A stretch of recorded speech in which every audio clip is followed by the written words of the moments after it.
Antes del mármol, antes de las legiones, antes del imperio, Roma fue solo un susurro entre los árboles, una promesa en la bruma. Todo comenzó con una mujer.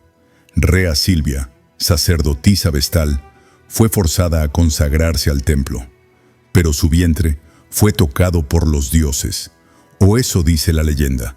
Fue el dios Marte, el mismo dios de la guerra, quien la poseyó en sueños.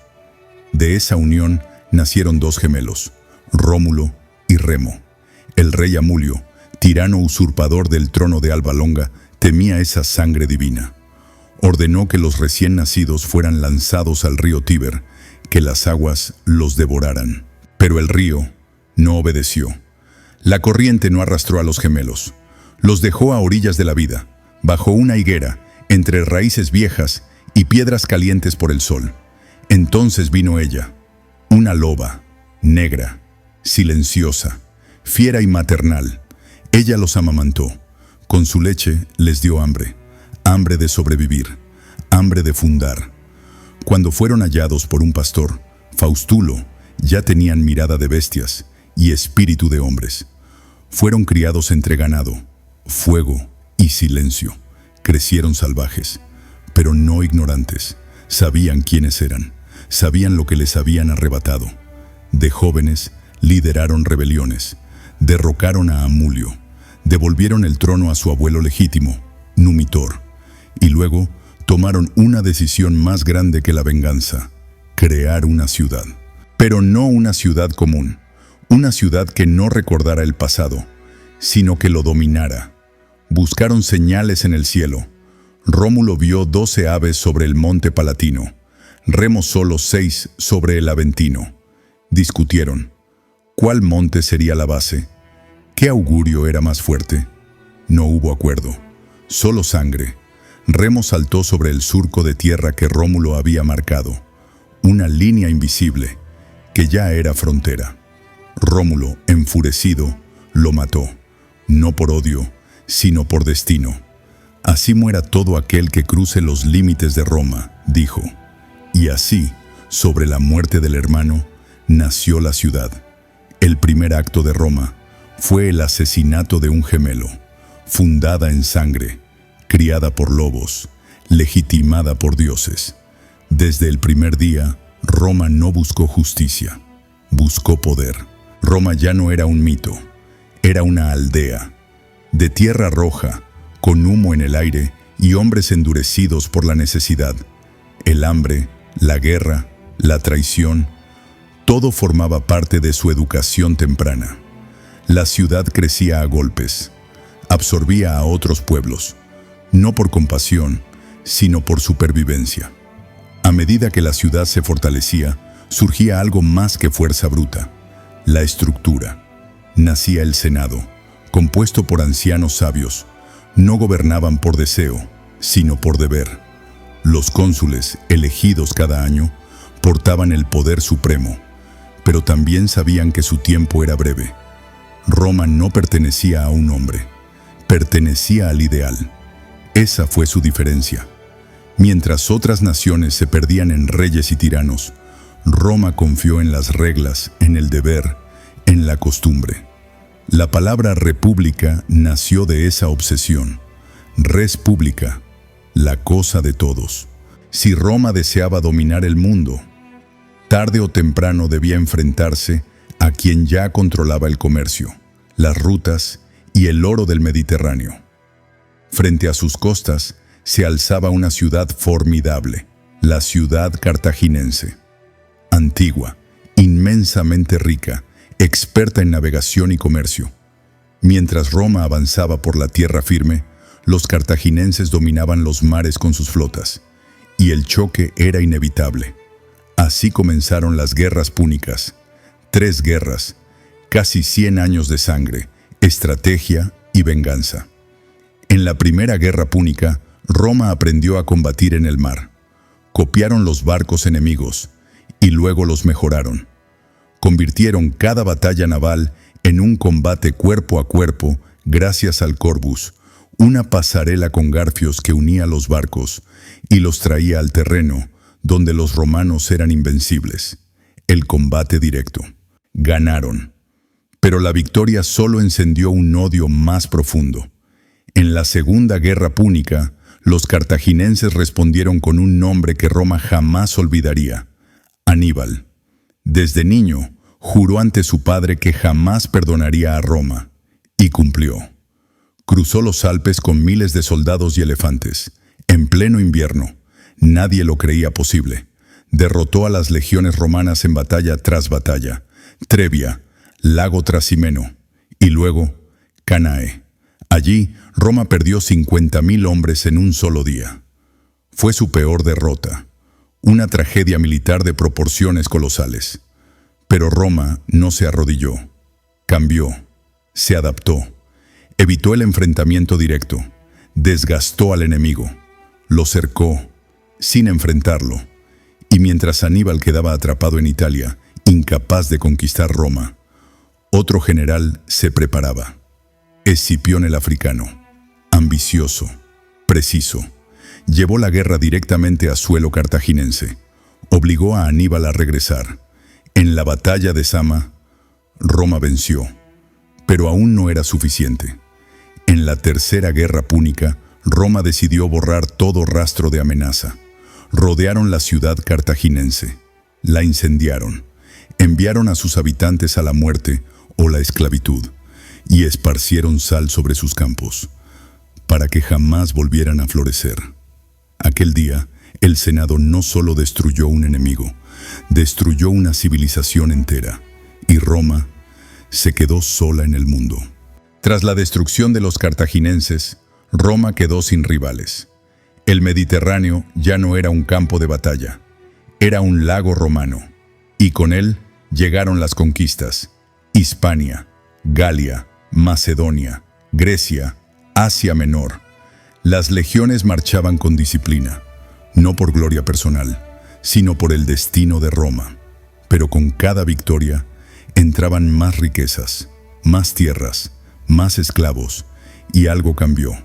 Los valores antiguos, virtud, austeridad, servicio, empezaron a diluirse. El campesino que antes luchaba por la patria, ahora veía cómo los grandes terratenientes tomaban el botín. Los esclavos hacían el trabajo que antes daba dignidad. La desigualdad crecía. El Senado se corrompía. Roma conquistaba el mundo, pero perdía el alma. Los hermanos Tiberio y Cayo Graco alzaron la voz en nombre del pueblo. Propusieron devolver tierras, limitar el poder de los ricos, restaurar la justicia. Pero el poder no cede fácilmente. Tiberio fue asesinado. Luego Cayo. Ambos murieron a manos de romanos, no en la guerra externa, sino en la guerra interna. Mientras tanto, el imperio seguía creciendo. Egipto entraba en la esfera romana. Oriente se abría como un cofre lleno de oro, especias y cultura. Pero Roma ya no era la ciudad de campesinos y sabios. Ahora era una maquinaria, movida por ambición. Las élites compraban elecciones. Los senadores usaban la ley como espada. Los tribunos hablaban en nombre del pueblo, pero acumulaban poder para sí mismos. El equilibrio se rompía. Roma era rica, pero también vulnerable. Ya no necesitaba enemigos externos. Se estaba devorando desde dentro. La república que conquistó el mundo ya no sabía gobernarse a sí misma. Roma era grande, demasiado grande, y su sistema, pensado para una ciudad, no soportaba el peso de un imperio. El Senado estaba dividido. Los cónsules se disputaban el poder. Las leyes se compraban. La plebe se vendía por pan y espectáculo. Y donde hay vacío de orden, surgen los hombres fuertes. Primero fue Cayo Mario, general del pueblo. Reformó el ejército, profesionalizó las legiones, y con ello creó un nuevo peligro. Los soldados ya no juraban lealtad a Roma, juraban lealtad a su general. Después llegó Lucio Cornelio Sila, el conservador. Marchó sobre Roma con sus propias tropas, se proclamó dictador y luego purgó, lista tras lista, senadores, tribunos, ciudadanos. Roma se tiñó de sangre legalizada. La República no murió ese día, pero quedó herida. Y de esas cenizas surgió Julio César, carismático, ambicioso, inteligente. Era un estratega, pero también un visionario. Entendía el alma del pueblo y el miedo de los poderosos. Formó el primer triunvirato junto a Pompeyo y Craso, una alianza frágil de titanes. Luego partió a la guerra en las Galias. 10 años de campañas, 10 años de conquistas. Mientras tanto, en Roma, el equilibrio se deshacía. Craso murió. Pompeyo cambió de bando. El Senado temía el regreso de César. Le ordenaron que disolviera su ejército, que regresara solo, sin poder. Pero César cruzó el Rubicón, y con ello cruzó una línea que no se podía desandar. Entró en Roma con sus legiones, no como rebelde, sino como salvador. Se enfrentó a Pompeyo, lo venció, gobernó, reformó, perdonó a enemigos, creó leyes, impulsó el calendario, la moneda, la justicia. Pero era demasiado poder en una sola mano. Y cuando un hombre lo tiene todo, solo queda quitárselo. El Senado lo apuñaló 40 veces, en las mismas escaleras donde él había restaurado el orden. Así murió Julio César, pero con él también moría la República. Julio César había muerto, pero su sombra seguía viva. El poder no desaparece, solo cambia de manos, y muchos querían esas manos. Roma entró en luto, pero también en llamas. Uno de los hombres más cercanos a César era Marco Antonio, general, orador, popular entre las legiones, pero también impulsivo, apasionado, orgulloso. El pueblo lo aclamaba, el Senado lo temía, y Octavio lo observaba. Octavio, el joven heredero adoptivo de César, tenía solo 18 años, pero tenía algo más poderoso que experiencia: determinación absoluta. Para evitar una guerra directa, formaron el segundo triunvirato: Marco Antonio, Octavio y Lépido. Una tregua tensa, una alianza sin amor. Juntos vengaron la muerte de César. Persiguieron y ejecutaron a Bruto y Casio, los asesinos. Pero cuando el enemigo común desapareció, solo quedó el conflicto entre ellos. Marco Antonio tomó el control del este, y allí conoció a Cleopatra, reina de Egipto, inteligente, hermosa, estratégica. No fue solo amor, fue política, fue ambición compartida. Juntos soñaron con un nuevo poder, no una Roma en decadencia, sino una fusión de Oriente y Occidente, una monarquía absoluta, un imperio nuevo. Y para muchos en Roma, eso era traición. Octavio lo entendió, lo usó, difundió cartas, discursos, rumores. Convenció al Senado de que Marco Antonio había caído bajo el hechizo de Cleopatra, que ya no era romano, sino instrumento de una reina extranjera. La guerra civil era inevitable, y en el año 31 a.C. se enfrentaron en el mar. La batalla de Accio. Las naves de Octavio, más ligeras y maniobrables. Las de Antonio, imponentes, pero lentas. Cleopatra estaba allí, en su propio barco, observando. Cuando el combate se volvió incierto, Cleopatra huyó. Marco Antonio la siguió. Abandonó el campo. La batalla estaba perdida, y con ella, su destino. Meses después, al verse derrotado, Marco Antonio se quitó la vida. Cleopatra lo imitó, no como reina vencida, sino como símbolo que se niega a ser humillado. Así terminó la última resistencia contra el nuevo orden. Roma ya no tenía rivales, solo quedaba Octavio. Nacía el Imperio Romano, y lo hacía sin ruido, sin explosiones, sin gritos, sin que las multitudes entendieran que algo profundo estaba ocurriendo. La República no fue destruida por enemigos externos, no cayó en una noche. Fue absorbida lentamente, como el río que pierde su cauce sin saber en qué momento se convirtió en mar. El Senado aún existía, pero su voz se había vuelto decorativa. Augusto mantenía las apariencias. Hablaba de restauración, de orden, de tradición. Pero en el fondo, estaba rediseñando las estructuras del poder desde sus cimientos. A diferencia de César, que buscó el poder de frente, Augusto fue sutil. Más que un general, fue un arquitecto político. Diseñó un nuevo orden que llevaba su firma, pero no su nombre. El pueblo, agotado de guerras civiles, aceptó su mando como si fuera la cura. Y tal vez lo era, porque trajo paz, tranquilidad, un nuevo comienzo.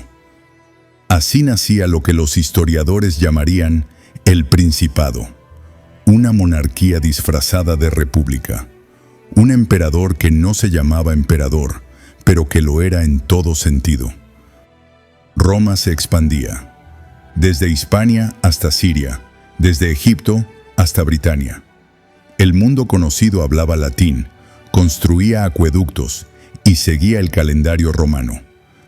La Pax Romana comenzaba, un periodo de paz interior sin precedentes, aunque sostenido por la espada. Y el legado de Augusto sería más que leyes o batallas. Sería el molde de lo que entendemos como civilización.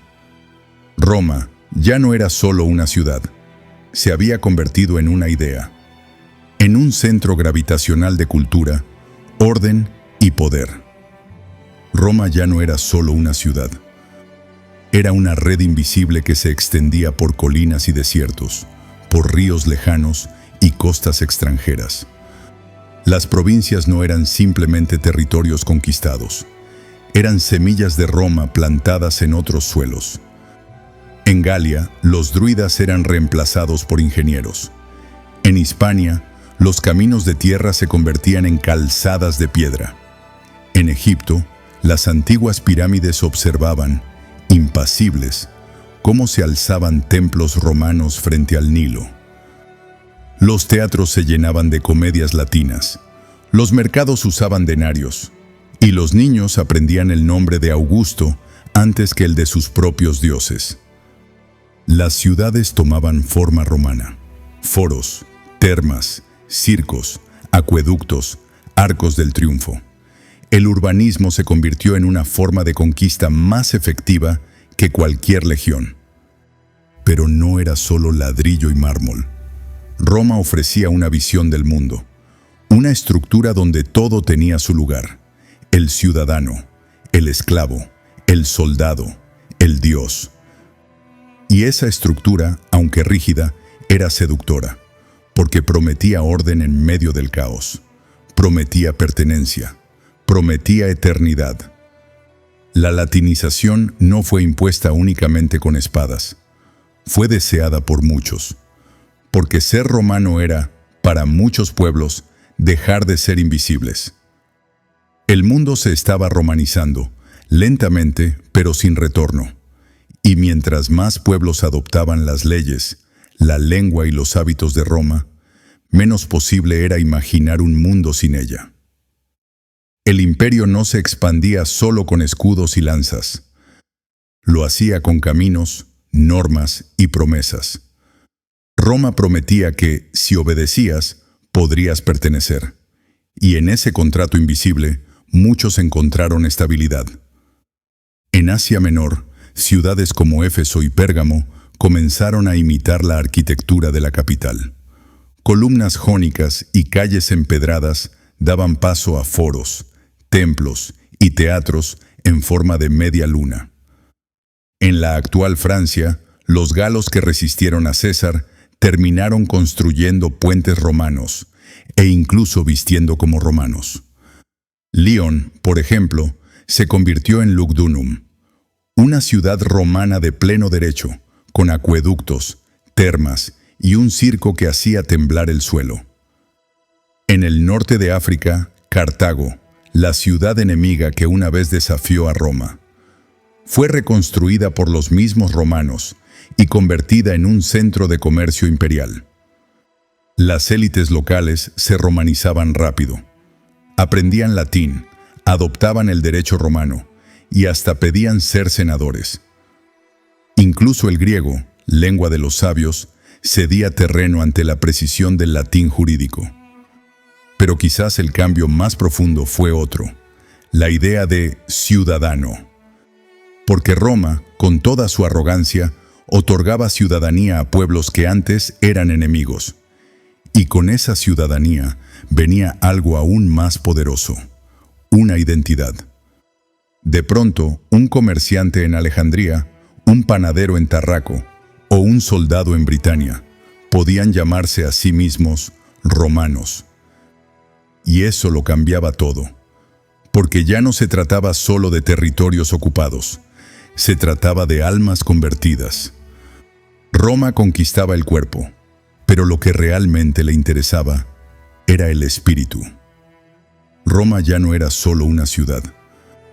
Era una red invisible que se extendía por colinas y desiertos, por ríos lejanos y costas extranjeras. Las provincias no eran simplemente territorios conquistados. Eran semillas de Roma plantadas en otros suelos. En Galia, los druidas eran reemplazados por ingenieros. En Hispania, los caminos de tierra se convertían en calzadas de piedra. En Egipto, las antiguas pirámides observaban, impasibles, cómo se alzaban templos romanos frente al Nilo. Los teatros se llenaban de comedias latinas, los mercados usaban denarios, y los niños aprendían el nombre de Augusto antes que el de sus propios dioses. Las ciudades tomaban forma romana: foros, termas, circos, acueductos, arcos del triunfo. El urbanismo se convirtió en una forma de conquista más efectiva que cualquier legión. Pero no era solo ladrillo y mármol. Roma ofrecía una visión del mundo, una estructura donde todo tenía su lugar: el ciudadano, el esclavo, el soldado, el dios. Y esa estructura, aunque rígida, era seductora, porque prometía orden en medio del caos, prometía pertenencia, prometía eternidad. La latinización no fue impuesta únicamente con espadas, fue deseada por muchos, porque ser romano era, para muchos pueblos, dejar de ser invisibles. El mundo se estaba romanizando, lentamente, pero sin retorno, y mientras más pueblos adoptaban las leyes, la lengua y los hábitos de Roma, menos posible era imaginar un mundo sin ella. El imperio no se expandía solo con escudos y lanzas. Lo hacía con caminos, normas y promesas. Roma prometía que, si obedecías, podrías pertenecer. Y en ese contrato invisible, muchos encontraron estabilidad. En Asia Menor, ciudades como Éfeso y Pérgamo comenzaron a imitar la arquitectura de la capital. Columnas jónicas y calles empedradas daban paso a foros, templos y teatros en forma de media luna. En la actual Francia, los galos que resistieron a César terminaron construyendo puentes romanos e incluso vistiendo como romanos. Lyon, por ejemplo, se convirtió en Lugdunum, una ciudad romana de pleno derecho, con acueductos, termas y un circo que hacía temblar el suelo. En el norte de África, Cartago, la ciudad enemiga que una vez desafió a Roma, fue reconstruida por los mismos romanos y convertida en un centro de comercio imperial. Las élites locales se romanizaban rápido. Aprendían latín, adoptaban el derecho romano y hasta pedían ser senadores. Incluso el griego, lengua de los sabios, cedía terreno ante la precisión del latín jurídico. Pero quizás el cambio más profundo fue otro, la idea de ciudadano. Porque Roma, con toda su arrogancia, otorgaba ciudadanía a pueblos que antes eran enemigos.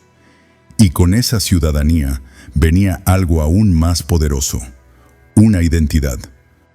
De pronto, un comerciante en Alejandría, un panadero en Tarraco o un soldado en Britania podían llamarse a sí mismos romanos. Y eso lo cambiaba todo, porque ya no se trataba solo de territorios ocupados, se trataba de almas convertidas. Roma conquistaba el cuerpo, Pero lo que realmente le interesaba era el espíritu. Era el centro del mundo. Augusto gobernaba con mano firme, pero no brutal. Sabía cuándo hablar, cuándo callar, cuándo premiar, cuándo castigar. Nunca fue amado como César, pero fue respetado, como pocos. A su muerte dejó un legado monumental. No solo murallas, leyes y monumentos, sino un modelo. El modelo de que un solo hombre podía traer orden al caos. Pero cada modelo es también una jaula, porque después de Augusto vendrían otros, y no todos serían sabios. Así como el oro brilla bajo el sol, también se opaca con el tiempo. Y mientras Roma crecía en poder, también sembraba las semillas de su futura decadencia. Augusto dejó un legado tan brillante que cegó a quienes vinieron después. Su sucesor, Tiberio, comenzó su reinado con disciplina, pero el poder absoluto no tarda en deformar incluso a los más cautos. Se volvió paranoico. Cerró el acceso al Senado. Gobernó desde la distancia, retirado en Capri, mientras Roma era manejada por delatores y verdugos. Luego vino Calígula, el joven emperador, el favorito del pueblo. Al principio, generoso, audaz, popular. Pero algo se rompió. Tal vez una fiebre, tal vez el alma. Lo cierto es que Calígula dejó de ver a Roma como un imperio y empezó a verse a sí mismo como un dios. Ordenó levantar estatuas suyas en los templos. Hablaba con la luna. Nombró cónsul a su caballo y asesinaba por aburrimiento. El Senado, en silencio. El pueblo, en miedo. Hasta que fue asesinado por su propia guardia. El trono quedó vacío, y en ese caos surgió un hombre inesperado. Claudio, tímido, tartamudo, cojeaba, lo creían débil, pero fue astuto. Reformó la administración, expandió el imperio, conquistó Britania, gobernó con razón, hasta que fue traicionado por su esposa. Y entonces llegó Nerón, artista, poeta, músico, pero también ególatra, narcisista, sádico. Durante su gobierno, Roma ardió, literalmente, y mientras las llamas consumían la ciudad, Nerón tocaba la lira. Acusó a los cristianos, los crucificó, los usó como antorchas humanas. La locura era ley, el capricho, decreto. Al final, traicionado por todos, Nerón se suicidó, no como un emperador, sino como un actor que abandona el escenario. Roma ya no era la república virtuosa de Cincinato, ni el imperio justo de Augusto. Era una máscara, hermosa por fuera, pero vacía por dentro. Desde lejos, Roma era un monumento. Desde dentro, era otra cosa. A los ojos del mundo, se erguía como la joya de la civilización. Mármol, oro, estatuas, templos alzados como brazos al cielo. Pero en sus callejones, la gloria tenía otro rostro. Un rostro pálido, sudado, sin voz. Mientras los emperadores jugaban a ser dioses, la plebe solo buscaba pan, y no lo encontraba. Los espectáculos eran gratis, pero la dignidad tenía precio. El Senado banqueteaba, las élites discutían sobre filosofía. Mientras tanto, los campesinos perdían sus tierras, los obreros vendían sus días por migajas, los niños nacían sin nombre, y los esclavos morían sin sepultura. Roma ya no se construía con virtudes, se sostenía con columnas y con silencios. La libertad era un recuerdo, la ley, un disfraz, y el honor, una palabra vacía en las bocas de los poderosos. Los antiguos valores estoicos, disciplina, templanza, autocontrol, eran reliquias. En su lugar, codicia, ostentación, apatía. El ciudadano dejó de luchar por Roma y empezó a sobrevivir en Roma. La ciudad más poderosa del mundo se había olvidado de sí misma. Y como advirtió Marco Aurelio siglos después, un imperio no cae por el enemigo externo, sino por el desorden interno que hemos tolerado. A veces, cuando todo parece perdido, aparece la virtud. Roma ya no era joven, estaba cansada, ambiciosa, desgastada. Pero durante casi un siglo, la suerte, la sabiduría y quizá algo más le dieron una tregua. Comenzó con Nerva, un anciano sensato, nombrado no por su fuerza, sino por su equilibrio. Gobernó con prudencia y, sobre todo, dejó preparado a su sucesor, Trajano. Con Trajano, Roma alcanzó su máxima extensión territorial, desde el desierto de Arabia hasta las montañas de Escocia.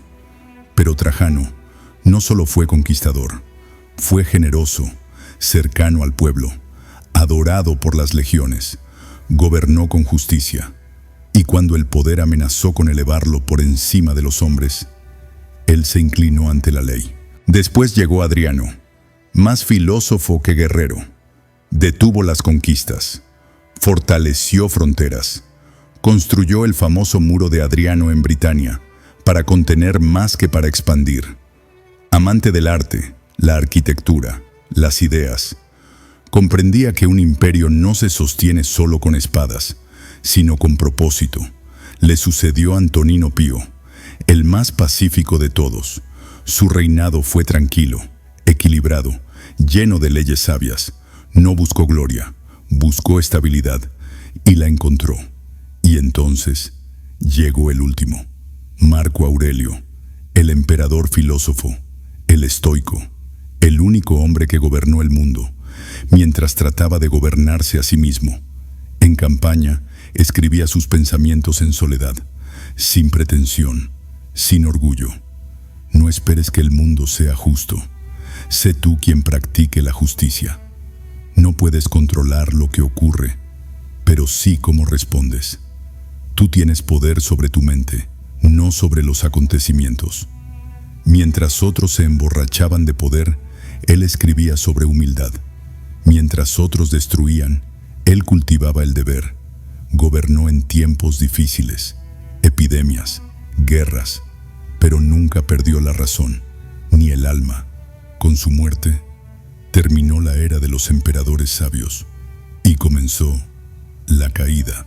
Marco Aurelio murió lejos de Roma, en una campaña, en silencio, sin ceremonias. No pidió aplausos, no dejó monumentos, solo dejó palabras escritas en una libreta y un imperio que aún respiraba virtud.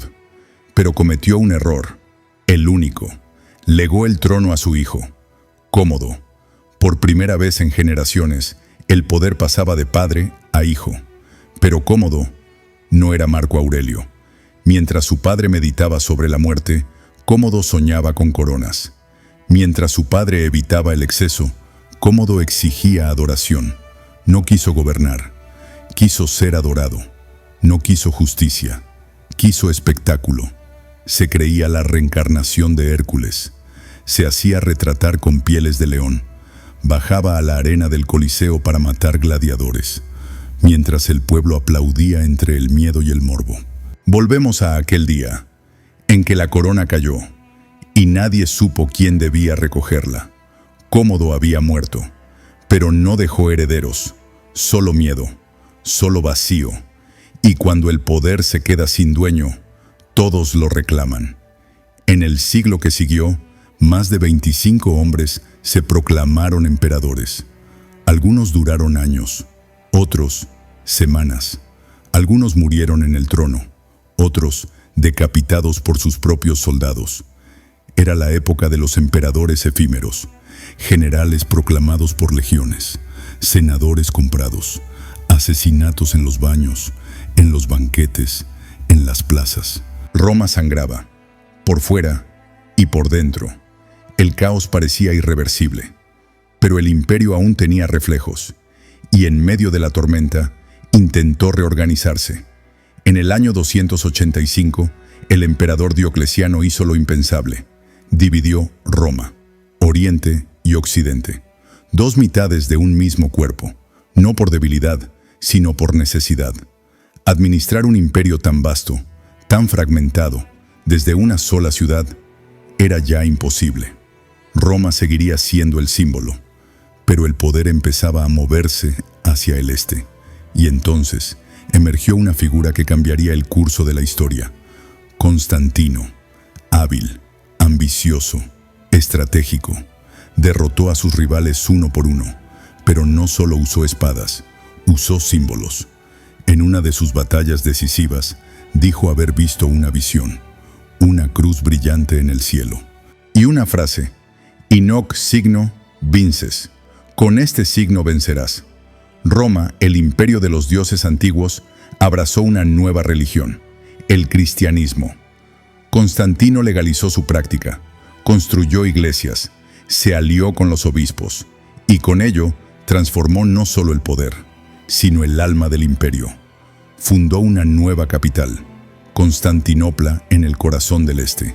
Modern, estratégica, blindada. Era el renacer de Roma, pero en otro lugar, bajo otra forma, con otra fe. Por un momento, el imperio pareció respirar de nuevo. Las reformas administrativas aliviaron el colapso. La fe unificó a los dispersos. El nuevo orden trajo esperanza, pero el daño acumulado era profundo. La división no resolvía el cáncer, solo lo aplazaba. Y mientras Constantinopla florecía, Roma, la original, envejecía en soledad, abandonada por el poder, rodeada de enemigos, y cada día más cerca del fin. Roma ya no mandaba, ya no construía, ya no soñaba, solo recordaba. Sus calles, una vez llenas de discursos, ahora murmuraban nostalgia. Sus templos, que albergaban dioses, ahora eran ruinas. Su senado ya no decidía, solo asistía al funeral del mundo que había creado. Las legiones ya no eran romanas, eran mercenarios, germanos, godos, vándalos, paganos al servicio de un imperio que no creía en sí mismo. En el año 410, Roma fue tomada por los visigodos, liderados por Alarico. Entraron sin encontrar resistencia. No hubo defensa, no hubo honor. Roma no cayó en batalla, se rindió con un suspiro. 3 días de saqueo, 3 días de fuego, llanto y desmemoria. El mundo entero tembló. ¿Cómo podía caer lo eterno? San Jerónimo escribió: «El sol se ha apagado, la voz de Roma ya no se oye». Pero eso no fue el final, fue el comienzo del final. Décadas después, en el 476, el último emperador de Occidente, un niño llamado Rómulo Augustulo, fue depuesto por un general germano, sin batalla, sin ceremonia, sin gloria. Y así, Roma, que había nacido de sangre entre 2 hermanos, murió sin que nadie gritara. No hubo ejército en defensa, no hubo pueblo en pie, solo burocracia, miedo y silencio. Pero Roma no fue destruida por los bárbaros. Los bárbaros solo empujaron una puerta que ya estaba abierta. Fue la corrupción interna, la codicia, el olvido de sus valores, el abandono de la virtud. Roma no fue vencida, se abandonó a sí misma. Roma cayó, pero no desapareció, porque los imperios mueren, pero las ideas sobreviven.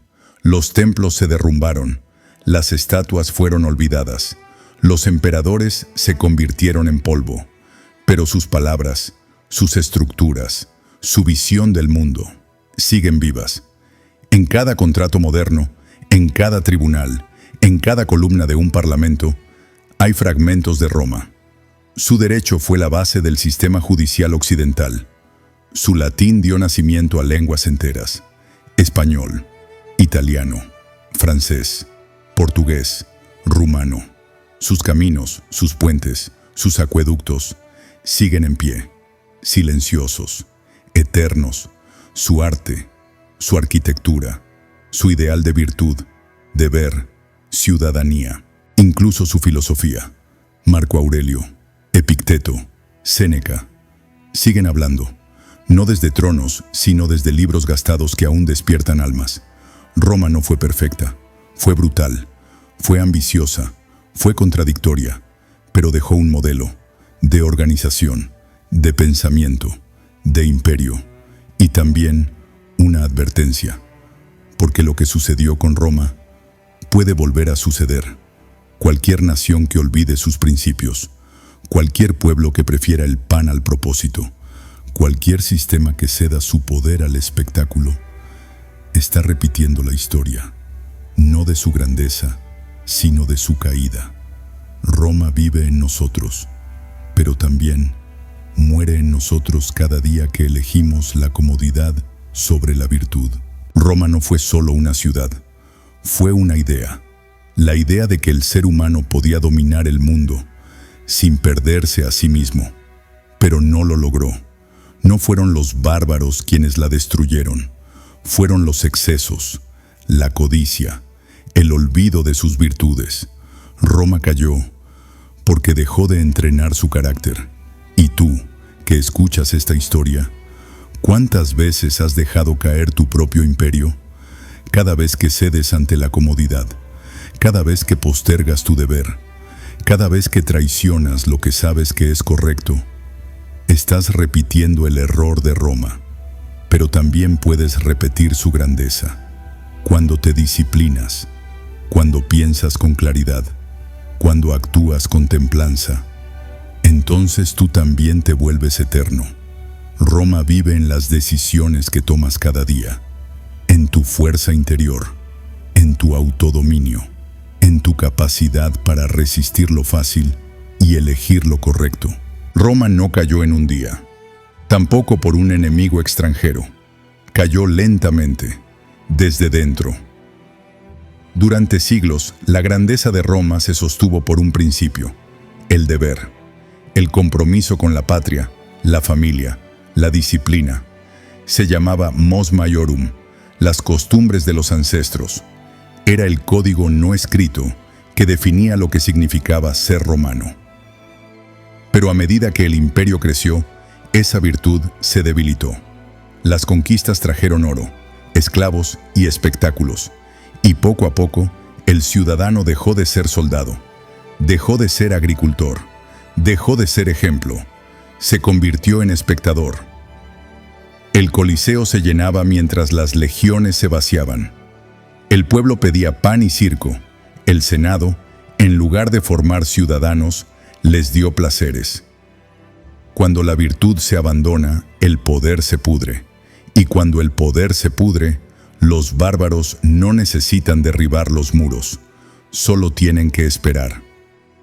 Esperar a que Roma se pudra por dentro, a que el mármol se agriete desde sus cimientos, y el espíritu que una vez conquistó el mundo se disuelva entre fiestas, traiciones y decadencia. El Imperio Romano no cayó de la noche a la mañana. Fue un proceso lento, casi imperceptible al inicio, pero irreversible, como una enfermedad que se instala en el cuerpo sin dolor, hasta que un día el corazón deja de latir. Muchos historiadores han debatido durante siglos cuál fue la verdadera causa de la caída. Algunos apuntan a la presión constante de los pueblos germánicos en las fronteras del norte. Otros culpan a la corrupción interna, al aumento de impuestos, al deterioro moral o incluso al cristianismo como nuevo centro ideológico. Pero la verdad no es una sola. La caída fue una tormenta perfecta, una sinfonía de errores, acumulados durante siglos, que desembocó en el colapso de uno de los imperios más formidables que ha conocido la humanidad. Roma había dejado de ser Roma mucho antes de que los visigodos entraran a la ciudad en el año 410. Ya no era la República virtuosa, ni el imperio de Augusto. Era una sombra de lo que fue, un cadáver vestido con toga. Los emperadores, en su mayoría débiles o manipulables, eran colocados y eliminados por los intereses de los ejércitos, por conspiraciones palaciegas o por la simple ambición de poder. Hubo décadas en que se sucedían 3 o 4 emperadores en un solo año. La economía también estaba herida. La inflación se disparó, la moneda se devaluó, los campesinos eran oprimidos por los impuestos, y muchos ciudadanos dejaron de sentirse romanos. Ser parte del imperio ya no era un honor, sino una carga. El ejército, que alguna vez fue la columna vertebral del poder romano, se llenó de mercenarios, guerreros extranjeros sin lealtad a Roma. luchaban por oro, no por gloria. Y cuando ese oro se acabó, simplemente abandonaron sus espadas, o se volvieron contra quienes los contrataron. El imperio se dividió en dos, Oriente y Occidente. Mientras Constantinopla lograba sostenerse con inteligencia política y recursos, el Imperio Romano de Occidente se desmoronaba. Su centro ya no estaba en Roma, sino en Rávena, un símbolo más de la pérdida de poder. Y mientras tanto, en las fronteras, los pueblos bárbaros observaban. Algunos fueron aliados, otros invasores, pero todos entendieron lo mismo. Roma ya no era invencible, Roma ya no era eterna. Cuando Alarico, rey de los visigodos, entró en la ciudad en el año 410, no hubo resistencia. Roma fue saqueada por primera vez en casi 800 años. Fue un golpe simbólico, psicológico. El mundo entendió que el gigante estaba desnudo. Décadas más tarde, otro nombre quedaría escrito con fuego: Atila, el rey de los hunos. Sembró terror desde el Danubio hasta Italia. Aunque no llegó a tomar Roma, su amenaza dejó en evidencia la fragilidad de las defensas imperiales. La administración era un caos. Los funcionarios se enriquecían mientras el pueblo pasaba hambre. Las provincias se rebelaban o se aislaban. Las rutas comerciales estaban infestadas de bandidos. El imperio ya no protegía a sus ciudadanos, ni física ni moralmente. En el año 476, el último emperador romano de Occidente, Rómulo Augustulo, un joven adolescente, fue depuesto por el jefe bárbaro Odoacro. No hubo gran batalla, no hubo resistencia gloriosa, solo una firma, una entrega simbólica y el fin. El fin de Roma, pero no de su legado. Porque Roma no solo fue piedra y sangre, fue ley, fue lengua, fue cultura, fue método. Su caída marcó el inicio de una nueva era, la Edad Media, pero su sombra seguiría viva por siglos. En cada parlamento moderno, en cada idioma derivado del latín, en cada código legal y en cada ciudad que aún levanta columnas en su honor, Roma vive. Y esa es la verdadera lección. Los imperios caen, todos. Pero las ideas que sembraron, pueden resistir la eternidad.